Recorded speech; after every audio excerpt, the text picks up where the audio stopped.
Welcome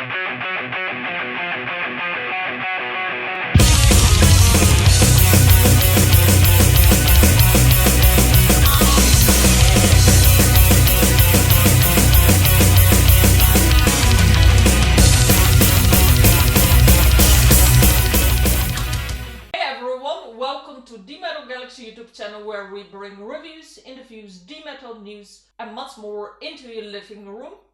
Live gigs and much more into your living room. Subscribe and like, as we have regularly new content, and as well give a small donation, as every bit helps. So here is a review on our first weekend of September, where we visited two festivals.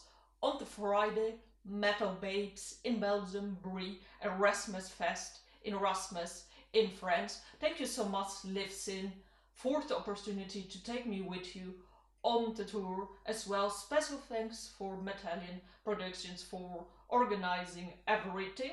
Thank you so much.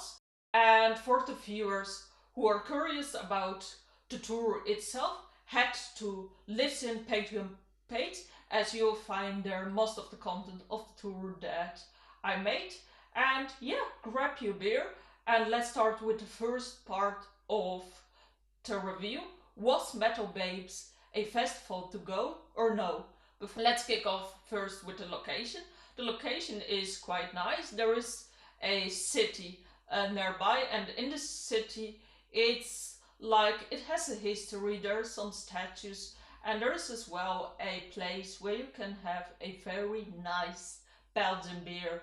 And I believe it's a very great setup for the festival, because you arrive in a very relaxed mood, as you had a nice beer and you saw some great things in the city. And as well, the way actually to the festival is very nice, because it's not far from the city, and when you're just traveling you see a lot of greenery, a lot of farms, so it's a bit like a very cozy environment. And actually, when you arrive at the festival, it's quite small, like it's a square, and in the square you have the stage here on the left, some food, and then back you have the MAIr.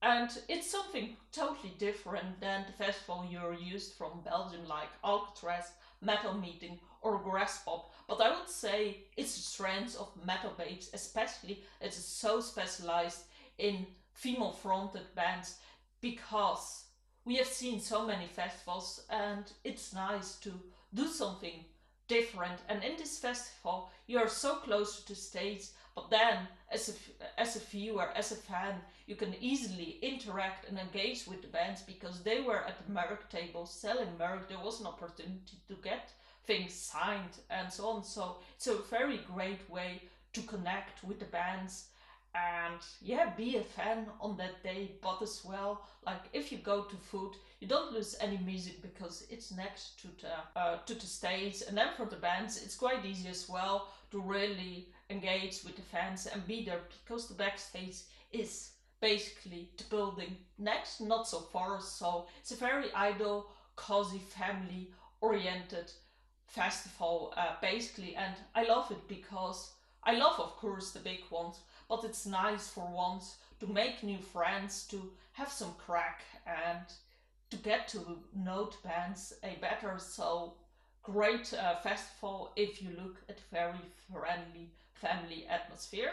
So let's go now to the focus of the festival. So the festival focus on metal female fronted bands, and it's interesting to see how they put up a diverse lineup. And like maybe it's now different, there are more women in metal and it makes it easier, but I was so happy that there were so much various styles, because at least when I was younger, female fronted, the first choice was symphonic metal. But no, at this festival there was no symphonic metal band at all. You had rock, heavy metal, modern metal, and yeah, basically everything else on this very first day of Metalbabes. And I love it because it gives women a space to showcase their music and to make new fans, but to fans as well to explore this beautiful genre. And And in a way, I think it supports women because it places women in that they can play any genre, that they're actually more than ever women. And I don't know, it helps to us to more position ourselves in a male dominated environment. It's hard to explain, but I think it's a great festival, basically for women in the metal scene, and as well for people who want to support the scene, and as well for others to explore and broaden their music taste in female fronted bands, and see that there is so much more than just one type of band you can have. There is so many basically types. And speaking about types and bands, the line up, and two of them were our friends Hellcats from Slovenia, heavy metal. We interviewed them already. Check our channel out. International Women of Rock helped us as well with the interview. Thank you so much for arranging and sending us promo. Of course, we went with Liv Sin, so Liv Sin we interviewed, and of course we watched this show. And then another band we saw on this day, which was entirely new, Mission in Black from Germany. And yeah, let's talk about the lineup, kicking off first with Hellcats.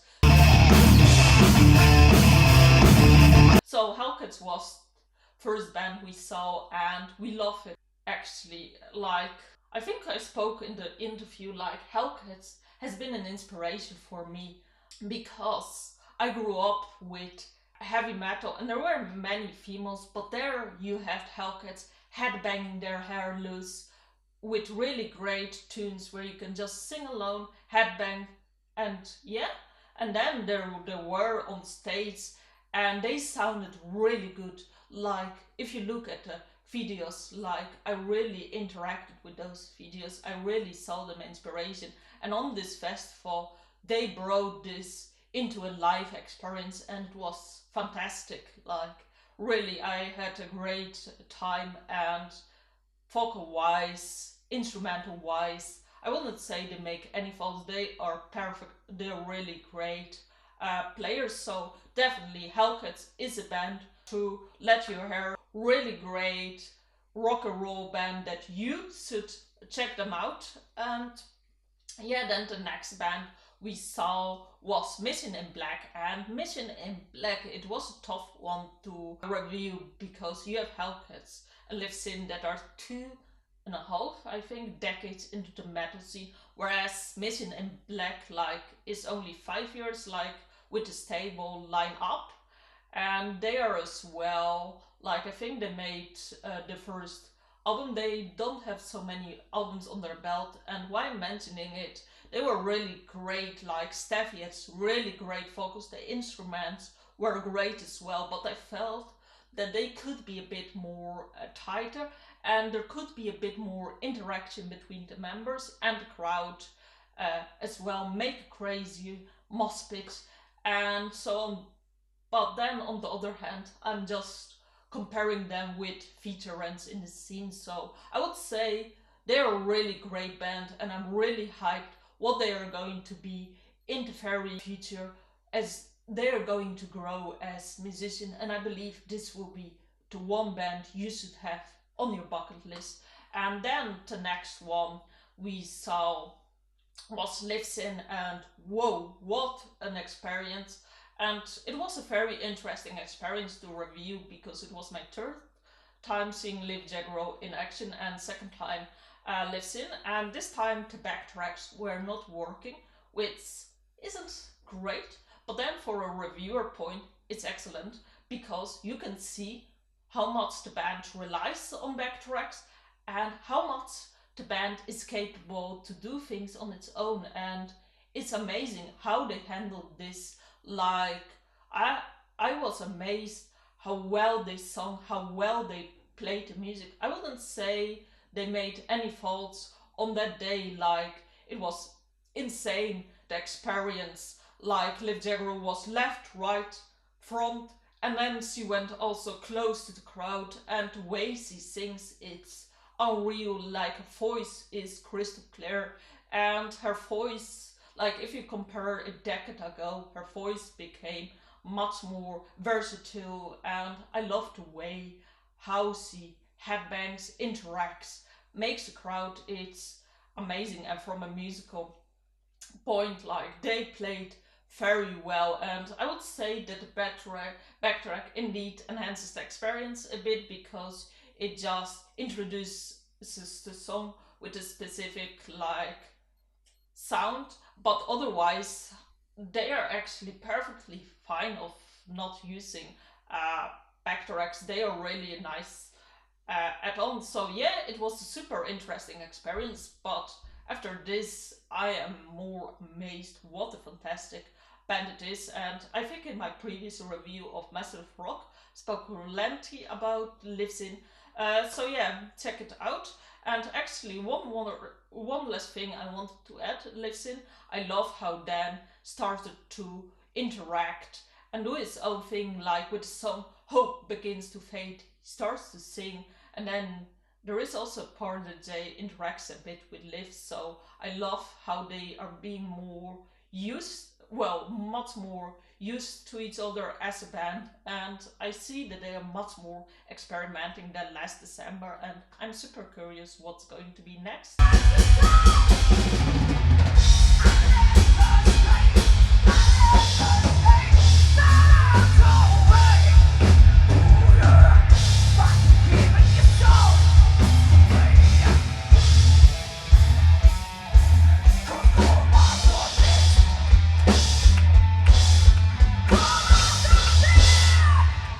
So yeah, this was our review of Metalbabes. Certainly a very great festival for women, but as well, like to learn more about female-fronted bands. This is the festival for you, and thank you so much, Koen, for all the hospitality on the night. And yeah, I definitely recommend the festival. It's a nice, friendly, small festival where you can find great bands. So yes, see you